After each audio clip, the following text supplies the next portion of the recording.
Hi, Andrew. Thank you for talking with me again today. And we're gonna dive into a bit more to your daily activities and some tips and tricks that you can share. So I was diagnosed with Parkinson's in 2019. It's now 5 years ago. And the first thing that I think the little tricks I found have been with kind of walking. Because with Parkinson's, you tend to walk with your weight forward, and you often kind of scuff your feet quite a bit. And with the Alexander technique, we learnt by using a feather, we would balance a feather on our palm and walk, and try to keep that kind of feather vertical. And that involved shifting your balance quite quickly forwards and backwards. And as a result, I learned to try to heel strike. So whenever I'm walking, I try to let my heels strike first. And often it's really difficult and I feel like I'm scuffing my feet, but after a while I get into the rhythm of it and it gets much, much better. I find hill walking, small hills, is also good because I have to look where I'm actually going to put my foot, because there's a rock or a stick or something. I actually got to think about where I'm placing my feet. Whereas if I'm just walking along a pavement, I don't have to think so much and my mind turns off. So the hill walking, or the walking outdoors, is actually very good in placing your feet. And the other thing with Parkinson's is you get quite a curve. I get quite a curved back, or I haven't got great posture on my back. So I'm needing something to make me stand up more. So I started using sticks, poles, and the poles are 130 centimeters, and that forces me to use my arms, because with Parkinson's one doesn't swing one arm, so I'm using my arms, and it's also helping with my posture. And I try to do 10,000 steps a day, and I'll just record that on my iPhone. And I think those are the main things that have helped with walking. Stop falling forward, swing my arms, and walk upright.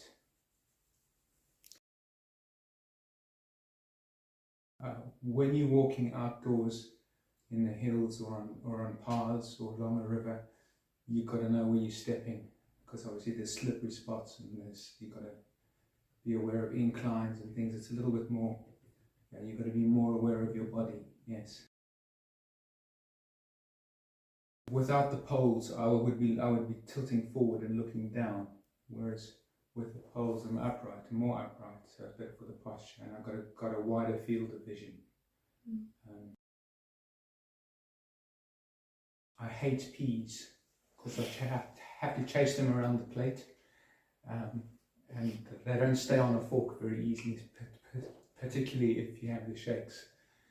And I don't like eating much with a spoon, although that is a solution to that.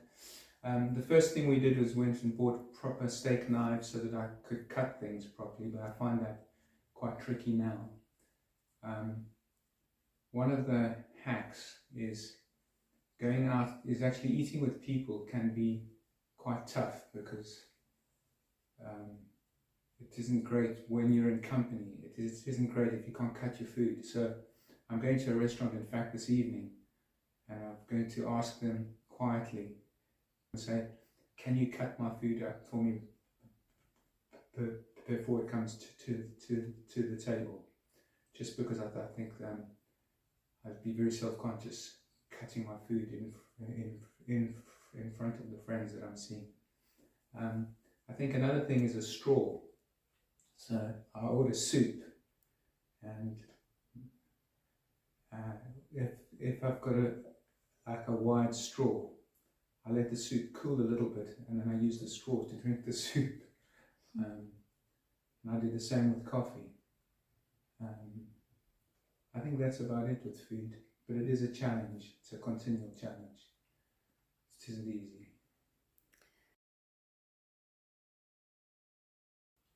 It's quite interesting when I get to know a person and they become accepting of me and my condition, and I feel accepted by them. I don't care so much. But if the person I'm having dinner with this evening, for example, I haven't seen for 20 years, and I know that they could be a little bit shocked when they see me. So yeah, I wouldn't say shame, it's just self-awareness. I'm just like acutely aware that I'm not the person that I was, or well, I am, but I'm just shaking a lot more. So it's kind of tough, but I just kind of go with it. Just got to be brave about it. I said, try to be quiet, calm. I don't speak as clearly and I've got a bit of a stammer now as well, so I have to choose my words carefully, which means I think about what I'm saying, probably more. So I think a calmness, just need to be calm and grounded, and think that nobody's threatening me. I'm here out of my own choice, so let's just go with it.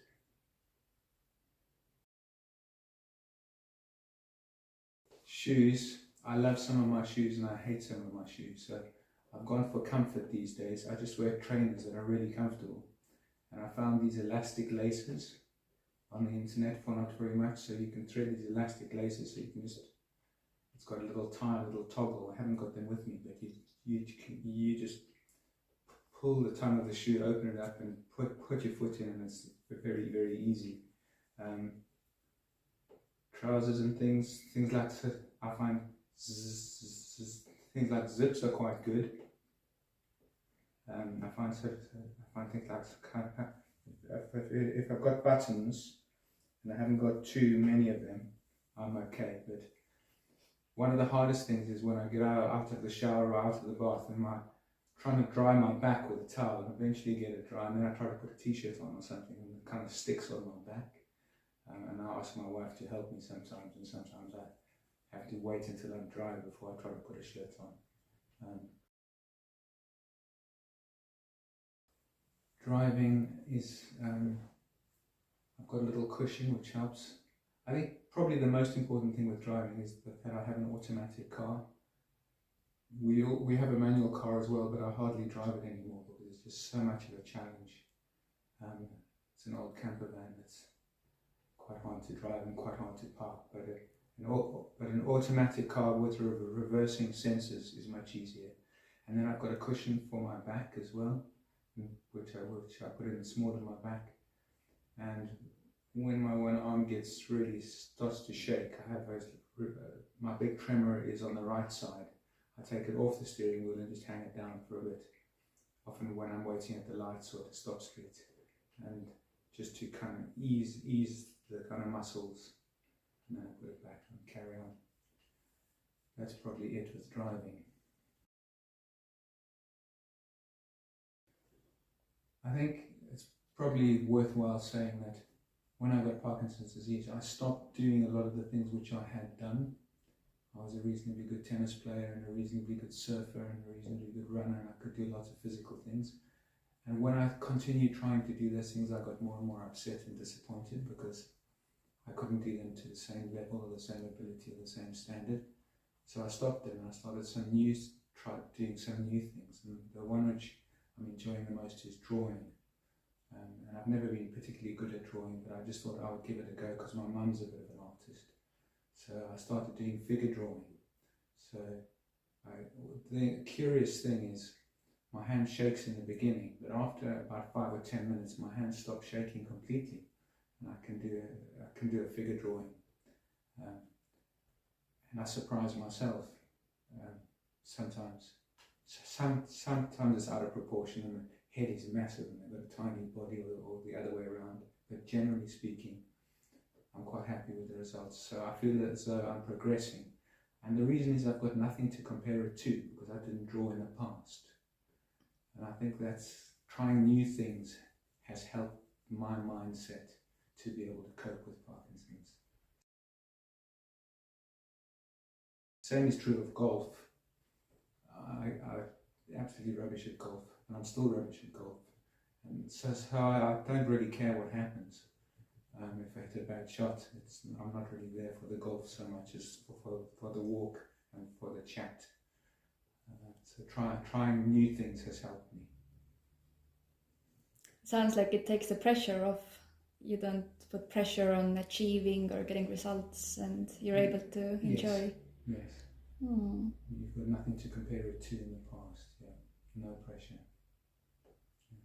But it's curious, isn't it, that when you draw, your hands stop shaking. I mean, I find it quite strange, but strange but interesting. Mm-hmm.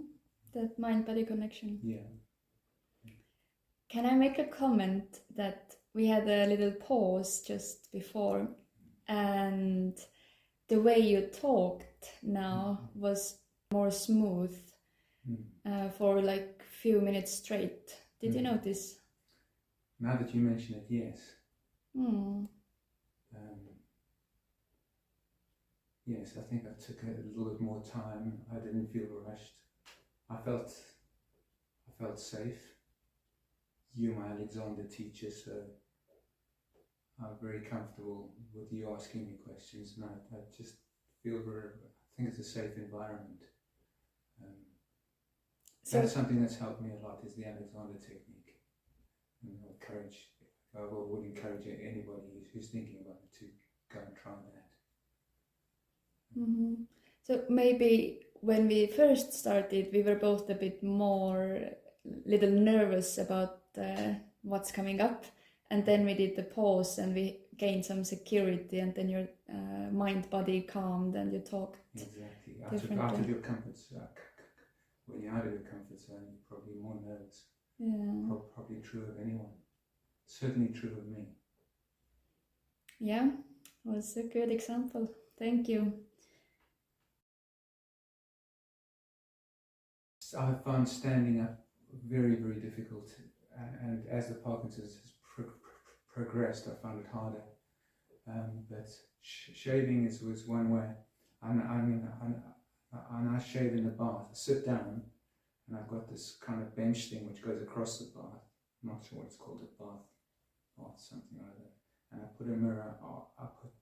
I put a mirror on that, and I shave with that. And shaving cream is important. If you get shaving gel, you have to get it up into a froth. So I buy shaving cream, which is with the aerosol, that it comes out easily and you don't have to mix it at all.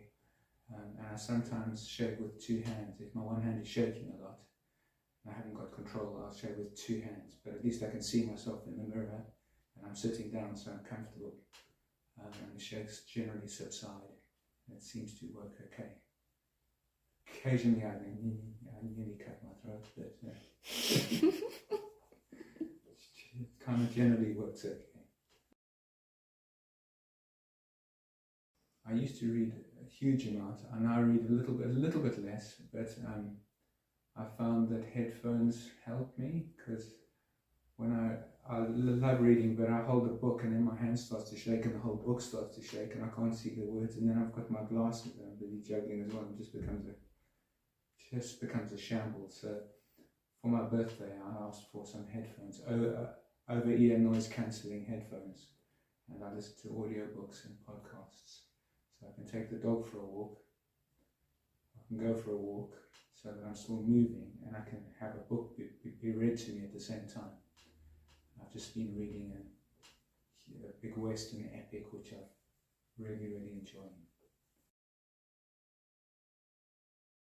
The chopping of vegetables, you would think I'd be an expert, but the chopping of vegetables, is not that easy. So I started cooking things like I get things like a baking tin, and in the baking tin I'll just put some like a potato, some pumpkin, some broccoli, and a bit of protein, either some chicken or some meat or something, and I just pop it into the oven. And that seems to work quite well. So I do still cook.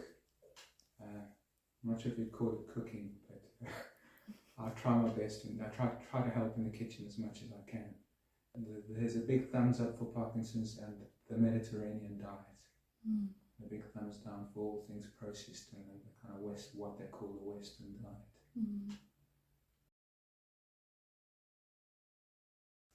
I found that one of the hardest things, I think, was my tiredness and my kind of energy levels. So after taking the dog for a walk or going outside for a bit, all I want to do is come back in and flop on the bed. But I know if I do that, it'll be 50 minutes before I get up again, and I'll feel even worse. So I try to keep going if I can.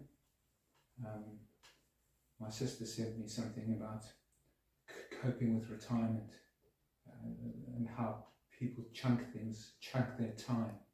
So I do blocks of time, and I try to say, well, in the morning if I do nothing, I'm going to be kind to myself. If I want to go and lie down on the bed, I will. But in the morning, the only thing I've got to do is this and that. And it might be something as simple as change your light bulb. Walk the dog and change your light bulb in the living room. Might be as simple as that. But that helps me to not feel like I'm wasting the days away, because I could quite easily lie on my bed and spend the whole day just lying on the bed. And that kind of worries me a little bit, because I think when you stop moving, for me personally, that's not good. I need to keep moving. So yeah. Yeah, because otherwise you wouldn't get your needs met in life. Yeah, you need to still be functioning and doing things. Yeah. I used to be very goal-oriented, and I think since doing the NVC, the Nonviolent Communication, it's helped with understanding what my feelings and needs are, but also what the other persons that I'm communicating with, what their feelings and needs are as well. So it makes for richer communication, and it's helped enormously with conversations with my family and friends. I would say I think it's possible to have a reasonably good quality of life with Parkinson's if you can actively manage it by finding ways and little life hacks and approaches that are both physical and mental to try to manage it as best you can. But it is a challenge, but I still enjoy my life. I think that's it. Thank you. What would you say to people who are struggling and who are still looking for ways to manage better? I would say keep trying to make little changes until you find the thing that works for you. Great. Thank you so much. Pleasure. Thank you.